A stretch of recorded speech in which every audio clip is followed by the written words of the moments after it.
Welcome to another episode. I'm your host, Saint-Gerard, and we have our special guest, Anthony Russo. Anthony W. Russo. What does the W stand for? William, the Irish in me. Really? I didn't know you were half Irish. My mom was, yeah. All right, great. All right, so the reason that we're doing this video is we're talking about complications that come up in real estate deals, Yes. and we would all love to have deals that are just smooth, but this is reality. None exist. None exist, and if they are smooth, then that means nobody's doing the real work, honestly. Very true. But you come through a lot of things when it comes to real estate, and your primary thing is just real estate. That's correct. That's it. Yeah. You don't do anything else on the side. Its focus is primarily real estate. That's correct. Residential, commercial real estate. So talk to us about what you just talked about in the class. What comes up basically? That we don't want to scare anybody, but it's just we want to prepare our clients, our buyers, and our sellers. These things do come up, and there are ways to remedy things. So Yes. Almost everything has a solution. So most of what we spoke about today was a great class was about dealing with these issues, being out front of them, and dealing with them in the right way, directly. Explaining the issues to the client, whether you're a seller or a buyer, so that they know what's involved and how we can navigate through it, or if we can't navigate through it. Sometimes there is no solution, usually there is, but having those hard conversations up front early definitely help in the situation. And again, a lot of it was also preparing your client's expectations when you sign a contract, the timelines in a contract. I can't tell you how often it comes up where those timelines, even though they're discussed as we get in the middle of the process, people have a different expectation despite the conversations that were had. Yes, and I like what you mentioned, to pretty much have a dialogue between all parties, so that's buyer and seller side, Sure. That's agent to agent, that's attorney to attorney, that's everybody basically. We should have an open conversation, dialogue. That way we know what to expect if we're closing at a specific date. What's everybody's expectation of where we're closing? Here in New York, we have the on or about date. You want to? New York uses on or about date, which is a 30-day window. So when we get a contract or a deal sheet to prepare a contract, it's very vital that that deal sheet have a 30-day window that the parties have been made aware of, let's say.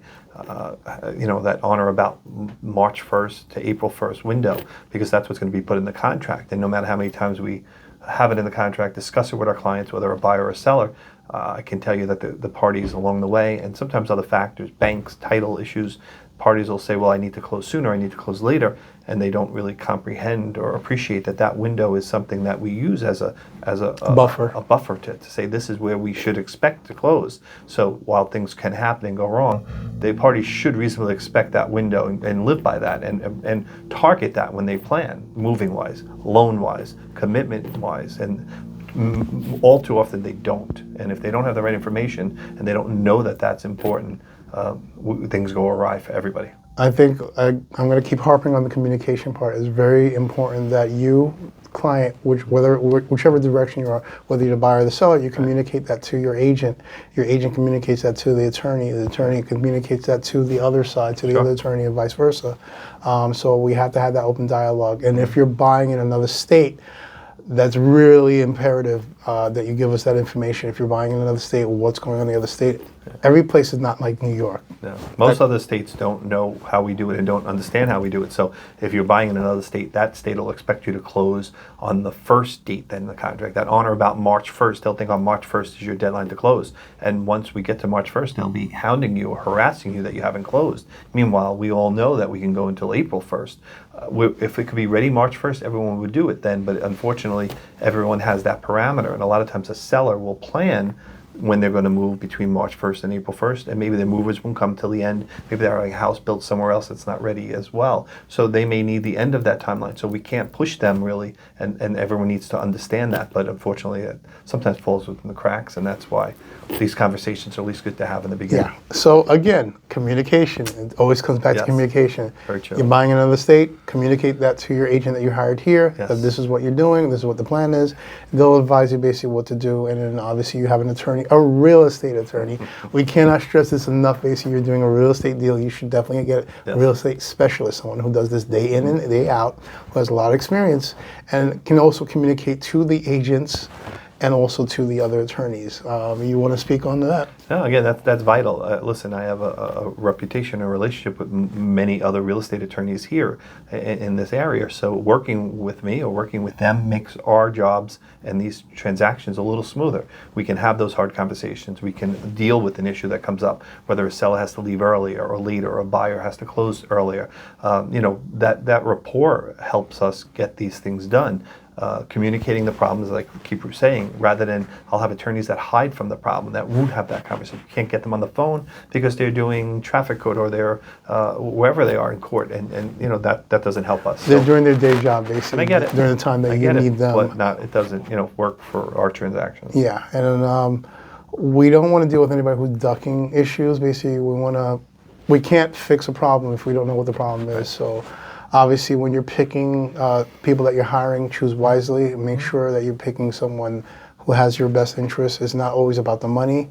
It always comes back to basically who's going to give you the best service, and that's the specialist that actually specializes in that specific field. And you want somebody who can communicate. I keep coming back to the communication thing, that you can communicate on a regular basis. And a lot of attorneys, not all of them, some of them don't give them their personal phone numbers. Cell phone, sure. No, So, everyone has but- my cell. And the clients as well. Again, when something comes up and I may speak to a realtor about it, I want to call that client so they know, because it's going to get back to them. I want it to get back to them, but I want them to know what the issue is. Yeah. If it is an issue, a big issue, a small issue, or how we plan to fix it, because they're going to worry. They're going to hear from you, hey, and I know there's a survey issue, but we're working on it. I'd rather have the conversation with that client and say, listen, this is the survey issue, this is what it means, and these are the ways to fix it. So let's see how we're going to fix it. Well, you mentioned surveys, and we also mentioned let's go into the surveys, basically. You mentioned that basically sellers, buyers basically should play nice in the sandbox when they have the home, because especially with the next door neighbors, there might be a survey issue. Yes, it happens day in and day out that there's boundary issues, and you need the neighbor's cooperation to sign off on certain documentation.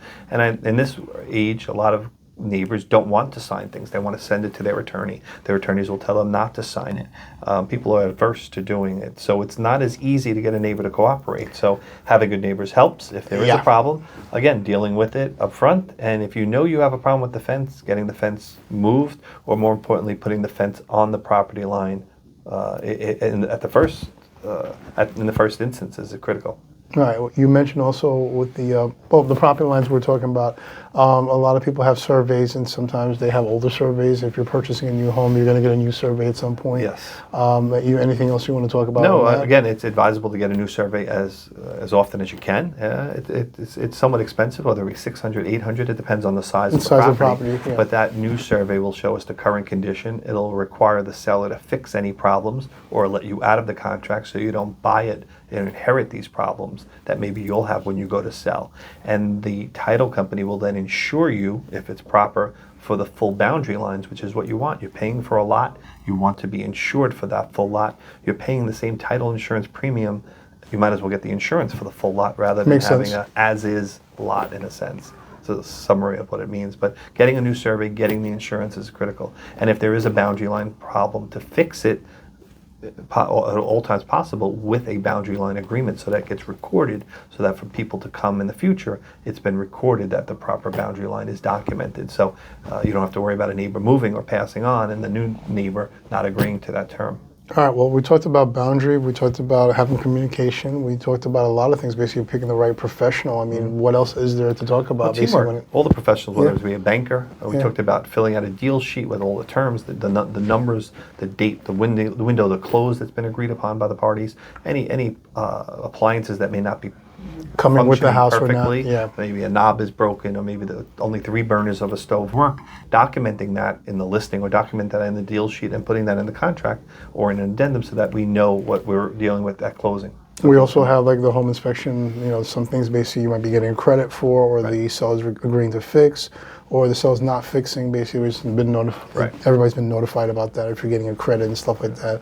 That'll be in the deal sheet or a separate writer and stuff like that. Sure. The attorney will be made aware of all these things, but once you're at the closing table, you're going to do a walkthrough. The walkthrough, basically, depending on which side you're on, everything's okay. The buyers, normally when I'm working with a buyer, I'll tell my buyer, all right, if you're satisfied with everything, you're going to notify your attorney, let them know thumbs up that you're okay, everything was as we agreed on.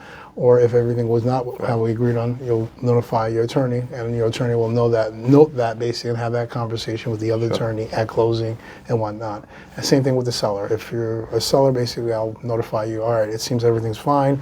Blah blah blah. We're at the closing, and closing's roughly. Well, I have a great assistant, Kyle, who's been with me over 20 years, so we prepare our files pretty well, I must say. Most of my closings are an hour or less even.